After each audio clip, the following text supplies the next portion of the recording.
ஞானானந்தமயம் தெய்வம் நிர்மலஸ்படிகாகிருதியும் ஆதாரம் சர்வ வித்யானாமய கிரீவம் பாஸ்மகே. நமஸ்காரம். நேயர்கள் அனைவருக்கும் ஆஸ்ட்ரோ கேஎஸ் ஐயங்காரின் பணிவான நமஸ்காரங்கள். ஆஸ்ட்ரோ டிவி நேயர்களுக்கு ஆஸ்ட்ரோ கேஎஸ் ஐயங்காரின் பணிவான நமஸ்காரங்கள். வார பலன் 25/12/2023 31/12/2023 வரை உண்டான வாரத்திற்கு ஒரு ராசிக்கும் என்ன பலன் அப்படின்றத பார்ப்போம். முதல்ல இந்த வாரத்தினுடைய கோல்சாரம் எப்படி இருக்குன்றதை பார்ப்போம். அதற்கு பிறகு இந்த வாரத்தில் வரும் விசேஷ நாட்கள் என்ன அப்படின்றதையும் பார்த்துட்டு இந்த வாரத்தில் எந்தெந்த ராசிக்காரர்களுக்கு சந்திராஷ்டமம் இருக்குது அப்படின்றதையும் பார்க்கலாம். அதற்குண்டான எளிய பரிகாரத்தையும் பார்க்கலாம். இந்த வாரத்தினுடைய கோல்சாரம் என்ன அப்படின்னா, காலபுருஷ தத்துவத்தின் முதல் ராசியான மேஷ ராசியில் குரு பகவான், 6ஆம் இடம்னு சொல்லக்கூட கன்னியில் கேது பகவான், சுக்கிர பகவான் விருச்சிகத்துக்கு 8ஆம் இடத்துக்கு வந்துடுறார். அதற்கு பிறகு செவ்வாய், புதன் மற்றும் சூரியன் 3 கிரகங்களும் இந்த வாரத்தில் தனுசுல இருக்கா. சனி பகவான் ஏற்கனவே மாறிட்டார். இந்த வாரத்தில் கும்பத்தில் சனி பகவானும், ராகு பகவான் மீனத்திலையும் இருக்கா. இந்த வாரத்தில் பார்த்தாலேனால் சந்திர பகவான் ரோகிணி நட்சத்திரத்திலிருந்து மக நட்சத்திரம் வரலும் போகிறார். ரோகிணி நட்சத்திரம் ரிஷப ராசியிலையும் மக நட்சத்திரம் சிம்ம ராசியிலையும் வருது. அதனால் ரிஷபம், மிதுனம், கடகம், சிம்மம் இந்த 4 ராசியிலையும் போகிறார் இந்த வாரம். இந்த வாரத்தில் வரக்கூடிய விசேஷ நாட்கள் அப்படின்னு பார்த்தாலேயானால் இந்த வாரம் ஆரம்பிக்கும் பொழுதுலேருந்தே ரொம்பவும் விசேஷம். 26ஆம் தேதி பௌர்ணமி, மிகப்பெரிய ஏற்றம். பௌர்ணமி யோகம்ன்றதை பற்றி நிறைய விஷயம் சொல்லியிருக்கோம். பௌர்ணமி யோகத்தில் அரசன் வரக்கூடிய பிறப்பு இருக்கணும் அப்படின்னா பௌர்ணமி யோகம் அவளுக்கு இருக்கணும்ன்றதை சொல்கிறோம்.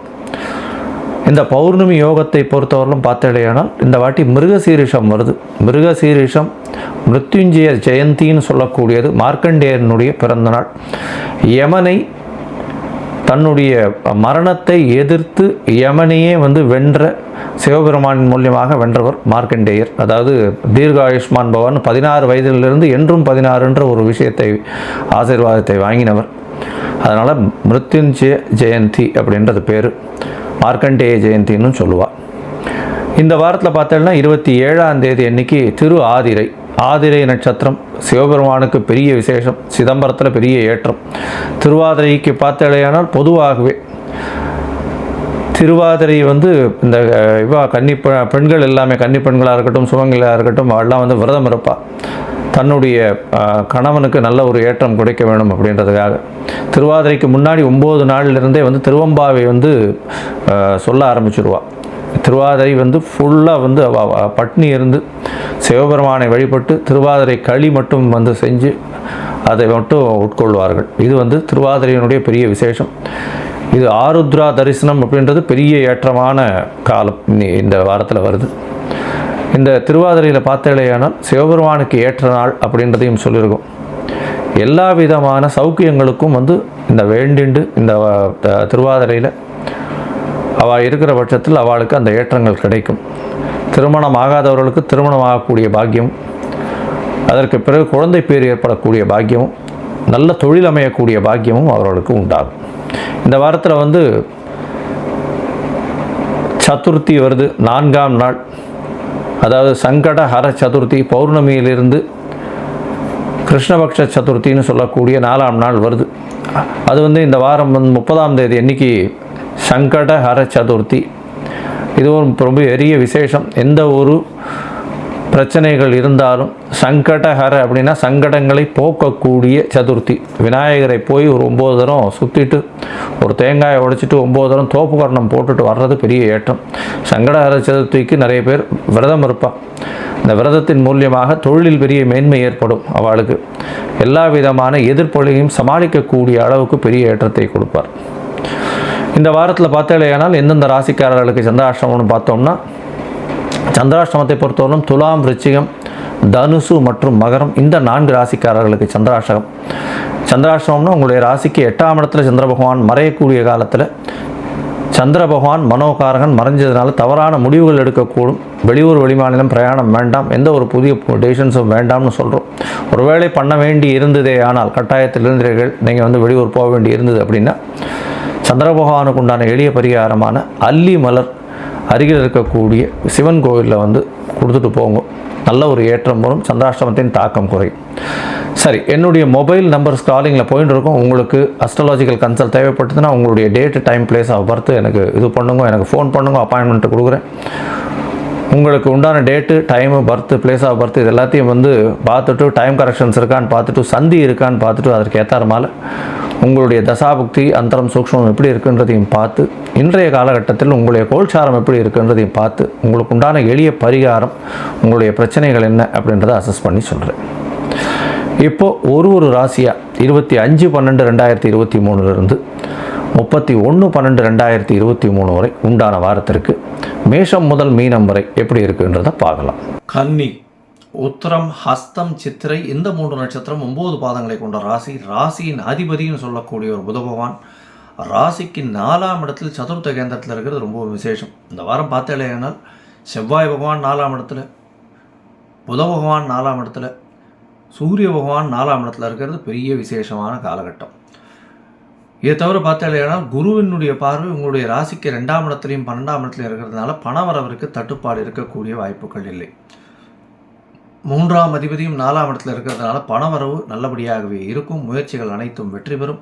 தாயின் உடல்நிலையில் நல்ல ஒரு ஏற்றம் இருக்கக்கூடிய காலகட்டம். என்ன, 4ஆம் அதிபதியும் 8ஆம் அதிபதியும் பரிவர்த்தனை யோகமானதுனால வீடு விற்கிறதுக்கு பார்த்து கொண்டு இருப்பவர்களுக்கு நல்ல ஒரு சந்தோஷமான ஒரு வார்த்தை வரும். சந்தோஷமான ஒரு விஷயங்கள் வரக்கூடிய வாய்ப்புகள் நிச்சயமாக உண்டு. உங்களுடைய ராசிக்கு பார்த்தோம்னா 8ஆம் அதிபதியும் 4ஆம் அதிபதியும் பரிவர்த்தனை யோகம் அடையிறது பெரிய விசேஷம். இதன் மூலியமாக திடீர் பண லாபம் வரும். ரேஸு, லாட்ரி, ஷேர் மார்க்கெட் இந்த மாதிரியான விஷயங்களில் நல்ல ஒரு ஏற்றம் இருக்கும். புதன் 4ஆம் இடத்துல இருக்கிறதன் மூலியமாக நல்ல ஒரு ஏற்றம். இதன் மூலியமாக பார்த்தீங்கன்னா படிக்கக்கூடிய மாணவர்களுக்கெல்லாம் நல்ல ஒரு காலமாக இந்த காலம் இருக்குது. 6ஆம் இடத்தில் இருக்கக்கூடிய சனி பகவான் போட்டித் தேர்வு எது இருந்தாலும் அதில் வெற்றி பெறக்கூடிய காலகட்டத்தை கொடுக்க போகிறார். என்ன, ராசியிலேயே கேது பகவான் இருக்கிறதுனால உடல் நலத்தில் ரொம்ப ஜாகிரதையாக இருக்கிறது ரொம்பவும் நல்லது. உங்களுடைய ராசிக்கு பார்த்தீங்கன்னா இந்த வாரம் 25லேருந்து 31ஆம் தேதி வரணும் சந்திர பகவான் உங்களுடைய ராசிக்கு 9ஆம் இடத்துல இருக்க, 9ஆம் இடத்துல இருந்து சுக்கிர பகவானால் பார்க்கப்படுறது, 9ஆம் அதிபதியாலே பார்க்கப்படுறது பெரிய ஏற்றம். தந்தையின் உடல்நிலை நல்லபடியாக இருக்கும். தந்தையினால் நல்ல ஒரு ஏற்றம் கிடைக்கும். வெளியூர் வெளிமாநிலம் பிரயாணத்துக்கு பார்த்து கொண்டிருப்பவர்கள் செல்லக்கூடிய வாய்ப்புகள் நிச்சயமாக உண்டு. உங்களுடைய ராசிக்கு பார்த்தீங்கன்னா 10ஆம் இடத்துக்கு சந்திர பகவான் போகிறார். அதாவது 26ஆம் தேதி காலை 10 மணி வரலும் வந்து 9ஆம் இடத்துல இருக்கிற சந்திர பகவான் 10ஆம் இடத்துல போகிறார். 26ஆம் தேதியிலேருந்து 28ஆம் தேதி மாலை வரலும் அங்கே இருக்கார். இந்த காலகட்டத்தில் புத பகவானால் பார்க்கப்படுறதுனால தொழிலில் மிகப்பெரிய அபிவிருத்தி இருக்கும். புதிய தொழில் அமையக்கூடிய வாய்ப்பு உண்டு. தொழில் மூலியமாக நல்ல ஒரு ஏற்றம், பணவரவு நல்லபடியாக இருக்கக்கூடிய காலகட்டம். இந்த இதில் அதாவது கன்னியா ராசியில் இருக்கக்கூடிய ஐடி ஃபீல்டில் இருக்கக்கூடியவங்க, அதை தவிர கலை வண்ணங்கள், இதில் கலைஞர்கள் இவாளுக்கெல்லாம் பெரிய ஏற்றம். எழுத்து வடிவங்கள் எழுதுகிறவங்க, அதாவது இந்த ஸ்கிரிப்ட் ரைட்டர்ஸு இவங்களுக்கெல்லாம் பெரிய ஏற்றம். ஆடிட்டர்ஸுக்கெல்லாம் நல்ல ஒரு ஏற்றமான காலமாக இந்த வாரம் அமையிறது. இந்த வாரத்தில் பார்த்தீங்கன்னா உங்களுடைய ராசிக்கு 11ஆம் இடத்துல சந்திர பகவான் ஆட்சி பெற்று போகிறார். அது வந்து 28ஆம் தேதியிலிருந்து 31ஆம் தேதி அதிகாலை ஒரு 5:30 மணி வரலும் இருக்கார். இந்த காலகட்டத்தில் பார்க்கும் பொழுது உங்களுக்கு நினைத்த காரியங்கள் அனைத்தும் ஈடேறும். ஏன் அப்படின்னா 11ஆம் இடத்தின் அதிபதி 11ஆம் இடத்துல ஆட்சி பெற்று இருக்கிறது பெரிய விசேஷம். அதனால் வந்து நினைத்த காரியங்கள் அனைத்திலும் வெற்றி கிடைக்கக்கூடிய காலகட்டமாக இந்த காலகட்டம் அமையிறது. மூத்த சகோதரர்கள் மூலியமாக நல்ல ஒரு ஏற்றம் கிடைக்கக்கூடிய காலகட்டமாக இருக்கும். உங்களுடைய ராசிக்கு பார்த்தோம்னா 12ஆம் இடத்துல சந்திர பகவான் வரார். குருவினுடைய பார்வையில் 12ஆம் இடமும் 12ஆம் அதிபதியும் இருக்கிறதுனால நல்ல சுப செலவுகள் நடக்கக்கூடிய காலகட்டம். ஷார்ட் ட்ரிப், வெளியூர் வெளிமாநிலம் வெளிநாடு போயிட்டு வரக்கூடிய காலகட்டமாக இந்த வாரம் அமையிறது. உங்களுடைய ராசிக்கு 31ஆம் தேதியிலிருந்து 2ஆம் தேதி வரலும் அவர் வந்து 12ஆம் இடத்துல இருக்கார். பொதுவாக பார்த்தோம்னா இந்த வாரம் நல்ல ஒரு ஏற்றமான வாரம். சனி பயிற்சியும் உங்களுக்கு ஒரு குதூகலத்தை கொண்டு வந்து கொடுக்கும்.